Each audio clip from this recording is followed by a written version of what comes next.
پرویز خٹک صاحب نے کے پی کے کا بیڑا غرق کر دیا، تباہ و برباد کر دیا، وہ الگ چیز، لیکن ایک عمران خان صاحب نے یہاں پنجاب میں آ کر لوگوں کو کہا کہ جی خیبر پختونخوا میں تو دودھ اور شہد کی نہریں بہہ رہی ہیں۔ پروپیگنڈا عمران خان صاحب کے لیے ہوتا تھا، ٹی وی ٹاک شو پر بھی جی کے پی کے میں واجبہ حکومت، کے پی کے کی پولیس بدل گئی ہے۔ ایک منصوبہ عمران خان صاحب کی کے پی کے کی حکومت کا، ایک منصوبہ بی آر ٹی ابھی تک ٹھیک نہیں ہے۔ حکومت آئی، حکومت ختم ہو گئی، آپ 10 سال کے پی کے میں تقریباً حکومت رہی، یا 9 سال کہہ دیں، 9 سال میں منصوبہ جو ہے وہ چل رہا ہے لیکن ابھی تک مکمل نہیں ہوا۔ معلم جبا کے اسکینڈل، بلین ٹری سونامی کے اسکینڈل، طرح طرح کے اسکینڈلز، صحت کا بیڑا غرق کر دیا کے پی کے کا عمران خان صاحب نے، ایجوکیشن کی تباہی پھر گئی۔ لیکن جہاں عمران خان صاحب کہتے ہیں کے پی کے میں نے سارا کچھ ٹھیک کر دیا ہوا ہے، کمال۔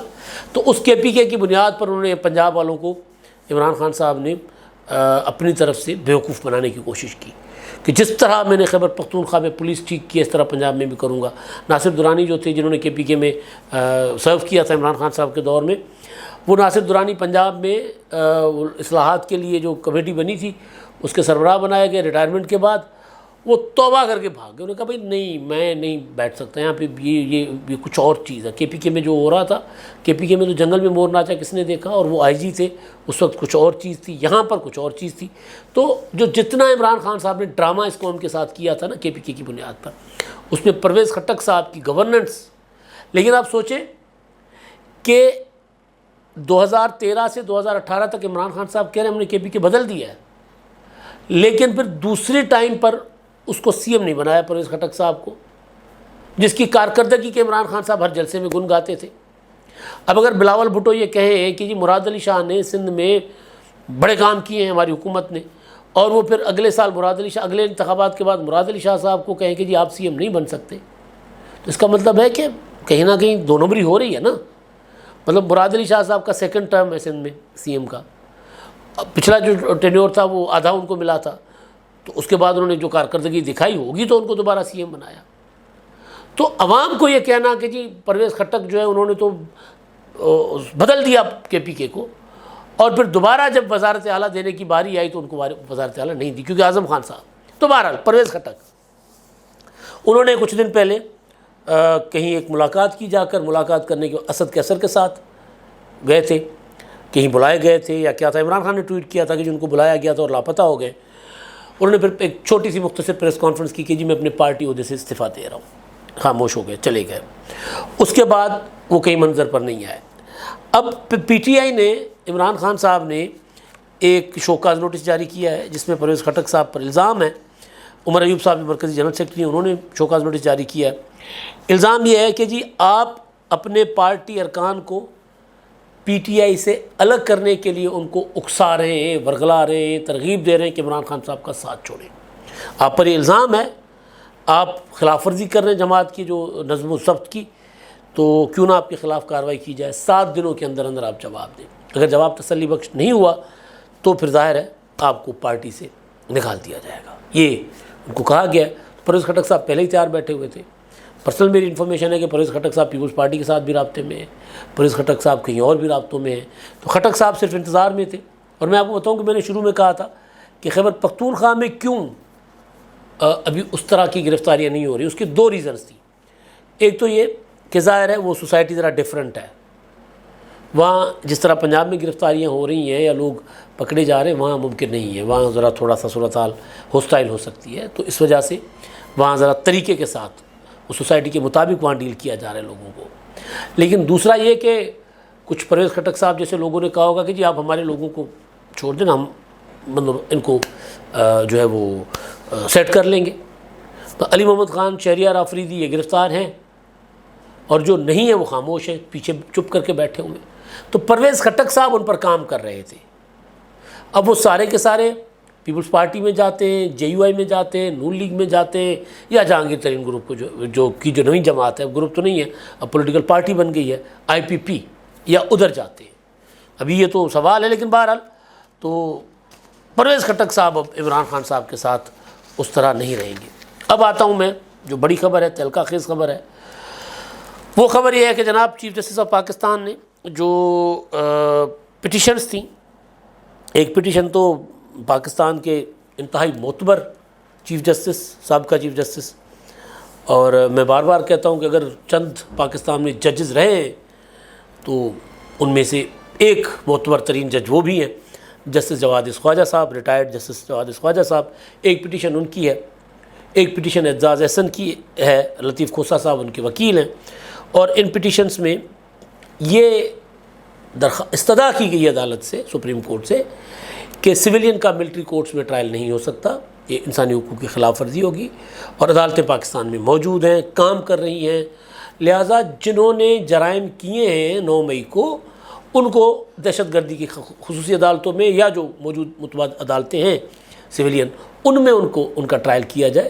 ملٹری کورٹس میں انصاف کے تقاضے پورے نہیں ہوتے. اور یہ بھی کہا گیا پٹیشنز میں کہ ہم یہ نہیں چاہتے کہ ان کو بری کر دیا جائے، ہم ان کی بریت کی یا ان کی وکالت نہیں کرنے آئے، ہم سسٹم کی وکالت کرنے آئے. ہم یہ کہہ رہے ہیں کہ اگر ان کا ٹرائل ملٹری کورٹس میں ہوگا سویلینز کا تو نقصان ہوگا، بہت زیادہ سسٹم کو نقصان ہوگا، جمہوریت کو نقصان ہوگا. اور بات ٹھیک ہے، یہ چیز ہم بھی کہتے آ رہے ہیں. اب اعتزاز احسن اور لطیف کھوسہ صاحب جو ہیں وہ تو ہو گئے عمران خان صاحب کی سائڈ پر مکمل، وہ تو ڈھکی چھپی بات نہیں ہے. جواد خواجہ صاحب ظاہر ہے وہ ایک جج رہے ہیں، سسٹم کا حصہ رہے ہیں عدلیہ کے، وہ نہیں چاہتے ہوں گے کہ وہ عدالت جو چھوڑ کے گئے تھے عدالتی سسٹم، بلکہ وکیل تو وہ ہیں آج بھی نا، تو وہ سسٹم تباہ و برباد ہو جائے. تو خواجہ صاحب کی پٹیشن کو ہم سائڈ پہ رکھ لیتے، اس کے پولیٹیکل موٹیوز نہیں ہیں. ان کے پولیٹیکل موٹیوز ہیں اعتزاز احسن صاحب کی پٹیشن کے. بیسیکلی عمران خان صاحب جو ہیں ان کے پاس راستہ کوئی نہیں بچا تھا. جس طرح پنجاب اسمبلی اور خیبر پختونخوا اسمبلی توڑنے کے بعد عمران خان صاحب کے پاس کوئی راستہ نہیں بچا تھا، تو چیف جسٹس صاحب نے بقول اسد عمر، میں نہیں کہہ رہا، پہلے ہم کہتے تھے اب اسد عمر کہہ رہے ہیں کہ ہمیں chief justice of Pakistan Umar Ata Bandial صاحب نے پلیٹ فارم فراہم کیا مذاکرات کے لیے تاکہ ہم سیاسی طور پر کچھ لے سکیں. وہاں قانونی تقاضے نہیں تھے ہو رہے، وہاں سیاست ہو رہی تھی. اسد عمر کہہ رہے ہیں، میں نہیں کہہ رہا. عمران خان صاحب کو الیکشن مل رہے تھے، اسد عمر کہہ رہے ہیں عمران خان صاحب کو لے لینے چاہیے تھے. تو بہرحال تو عمران خان صاحب بند گلی میں ہیں، گلی کے داخلی راستے پر پتھر پڑ گیا ہوا ہے، وہاں سے وہ نکل نہیں پا رہے. تو ان کو نکالنے اور نظر آ رہا ہے کہ عمران خان صاحب کو جو ہے وہ ان کے معاملات گڑبڑ ہو رہے ہیں. ابھی تک یہ ڈیسائیڈ نہیں ہوا کہ عمران خان صاحب کا ملٹری ٹرائل ہونا ہے یا نہیں ہونا، لیکن ابھی تک 60 لوگ جو ہیں، جو عام لوگ ہیں، ان کو لاہور کے ہیں، پشاور کے ہیں، راولپنڈی کے 9 مئی کے واقعات میں ملوث، ان کو انسداد دہشت گردی کی عدالتوں سے انویسٹیگیشن کے لیے فوج لے گئی ہوئی ہے. پراپر چینل جو ہوتا ہے جس طرح، تاکہ انویسٹیگیشن کیا جائے، دیکھا جائے کہ ان کے مقدمات ملٹری ٹرائل میں چل سکتے ہیں یا نہیں چل سکتے. کسی بڑے لیڈر کا نام ابھی تک اس میں نہیں آیا. پچھلے دنوں کچھ نام آئے تھے، محمود رشید، اعجاز چودھری اور اس طرح کے 1-2 اور نام تھے کہ ان کو ملٹری کورٹس میں ٹرائل کے لیے فوج سویلین کورٹ سے ان کو بھی ریکوزٹ کر سکتی ہے، مانگ سکتی ہے کہ جی ہمارے حوالے کریں. اور ظاہر ہے پروسیجر یہی ہے. لیکن ابھی تک کسی بڑے لیڈر کا، بلکہ لیڈر کا اور بشمول عمران خان، کسی کا ملٹری کورٹ میں ٹرائل کا ابھی سنجیدہ مرحلے میں نہیں ہے. لیکن حکومت نے اجازت دے دی ہے کہ اوکے کریں. پارلیمنٹ نے قرارداد پاس کر لی، قومی اسمبلی نے، کہ جی ملٹری فوراً مقدمات چلائیں اور ملٹری کورٹس میں چلائیں جنہوں نے جرائم کیے ہیں. شروع میں جب نیشنل سیکورٹی کمیٹی کا اجلاس ہوا تھا تو بلاول بھٹو زرداری نے اس میں تحفظات کا اظہار کیا تھا، اختلاف کیا تھا کہ سویلین کا ٹرائل ملٹری کورٹس میں نہیں ہونا چاہیے. عمران شوکت صاحب کی خبر تھی کہ آصف زرداری اور نواز شریف نے بھی کہا ہے کہ عمران خان کو ٹرائل نہ کریں ملٹری کورٹ میں، ایک نظیر بن جائے گی.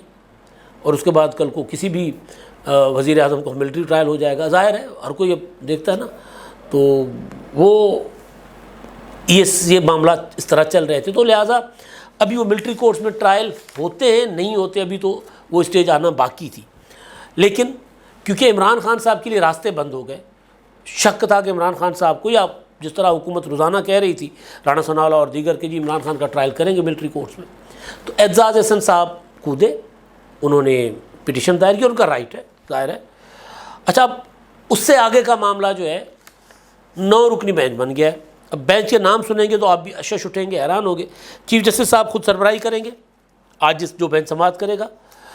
اچھا جی، جسٹس قاضی فائز صاحب، جسٹس سردار طارق مسعود صاحب، جسٹس اعجاز الاحسن صاحب، جسٹس منصور علی شاہ صاحب، جسٹس منیب اختر صاحب، جسٹس یحییٰ آفریدی صاحب، جسٹس مظہر نقوی صاحب، جسٹس عائشہ ملک صاحبہ، یہ جو ہیں یہ فوجی عدالتوں کے خلاف جو پٹیشنز ہیں یہ بینچ سنے گا۔ 4 پٹیشنز ہیں اور یہ بینچ سنے گا آج اس کا۔ اب میں آتا ہوں آپ کو جو میں نے گزارش کی کہ ہوا کیسے۔ اپنا قاضی فائز عیسیٰ، جسٹس منصور علی شاہ، جسٹس یحییٰ آفریدی، جسٹس سردار طارق مسعود، یہ 4 جج صاحبان یہ کیسے آ گئے؟ 5 ہم خیال ہیں اور 4 مخالف لابی جو چیف جسٹس صاحب کے خیال میں ان کے مخالف لابی ہے، 4 وہ ہیں، یہ کیسے آ گئے؟ ہوا یوں کہ پرسوں اعتزاز احسن صاحب جو پٹیشنر ہیں ان کے وکیل سردار لطیف کھوسا صاحب نے چیف جسٹس صاحب سے کی ملاقات، اور ملاقات کے بعد باہر آ کر انہوں نے کہا کہ جی ہماری پٹیشنز جلد سماعت کے لیے مقرر کی جائیں گی، یہ انہوں نے کہا۔ لیکن انہوں نے ہی جا کر چیف جسٹس کو کہا کہ جس طرح آپ عدالت چلا رہے ہیں اس طرح اگر آپ بنائیں گے بینچ، ہم خیال 3-4 ججز بٹھا لیں گے، آپ بیٹھ جائیں گے، اعجاز الاحسن اور منیب اختر صاحب بیٹھ جائیں گے، یا اگر 5 رکنی بھی بناتے ہیں تو وہی 5 جو آپ، یا 8 رکنی تو وہی 8 جو اپنا پریکٹس اینڈ پروسیجر ایکٹ کے لیے بیٹھے ہوئے، اگر یہ بیٹھیں گے تو پھر آپ کے فیصلے کو کوئی فیصلہ نہیں مانے گا، لہذا آپ بیلنس بینچ بنائیں۔ تو انہوں نے بیلنس تو اپنی طرف سے کیا بنانا تھا، قاضی فائز صاحب کو بٹھا دیا، انہوں نے جسٹس سردار طارق مسعود صاحب کو ڈال دیا بینچ میں۔ پہلی بار ہو رہا ہے ایسا۔ یہ ان پٹیشنر نے کہا ہے کہ جس طرح آپ کو یاد ہوگا 9 رکنی بینچ پنجاب کے الیکشن کے معاملے پہ بنا تھا، اس میں بعد میں 2 جج صاحبان پر اعتراض آ گیا، دونوں جو ہے ریکیوز کر گئے، اور 2 جج صاحبان نے جنہوں نے از خود نوٹس مسترد کر دیا تھا ان کو چیف جسٹس صاحب نے خود ہی الگ کر لیا۔ تو 4-3 سے وہ فیصلہ تھا، آ چکا ہوا تھا، لیکن اور اب بعد میں جو فیصلہ سنایا گیا جو منیب اختر صاحب نے لکھا ہے وہ بھی کہہ رہا ہے کہ 4-3 کا فیصلہ تھا، لیکن وہ 9 رکنی وہ بینچ تھا۔ تو بہرحال یہ 9 رکنی بینچ ایسے بنا ہے۔ اب 9 مئی کا واقعہ تو 9 رکنی بینچ، اس میں پھر مجھے کوئی بتائیں گے ستارہ شناس کہ اس میں کوئی تاریخ اور نمبر کا بھی کوئی حساب کتاب ہے یا ایم ہی 9 رکنی بینچ بن گیا؟ اب تک کے لیے اتنا ہی، اللہ حافظ۔